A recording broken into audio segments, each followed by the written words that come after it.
ভাই আপনাদের গার্মেন্টসবাসীর উদ্দেশ্যে একটি কথা, যারা গার্মেন্টস করেন, আমি জানি গার্মেন্টসে আমিও চাকরি করে আসছি 4-5 বছর, কোনো লাভ হইল না। যারা গার্মেন্টস করেন কোনো লাভ হবে না, এখনো সময় আছে, অন্য কিছু করেন, জীবনে কিছু করতে পারবেন। গার্মেন্টস করে লাভ নেই। 4 বছর 5 বছর করার পরে কি কোনো লাভ না। আপনি গার্মেন্টস থেকে বের হন, আপনার লাইফটা দেখবেন, মানে পুরাটা লাইফ এতদিন অযথা গার্মেন্টসে খেলাইছেন, কোনো কাম হলো না। গার্মেন্টস থেকে বের হয়ে দেখেন, জীবনে অনেক কিছু শিকার বাকি আছে, বুঝছেন?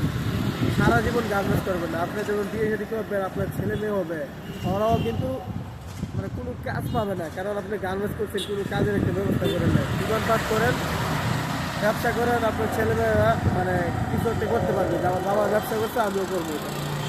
গার্মেন্টস করলে গার্মেন্টসে সারা জীবন গার্মেন্টসই করতে হবে। ঠিক আছে ভাইয়া, কথা ভালো লাগলে লাইক করবেন। ধন্যবাদ।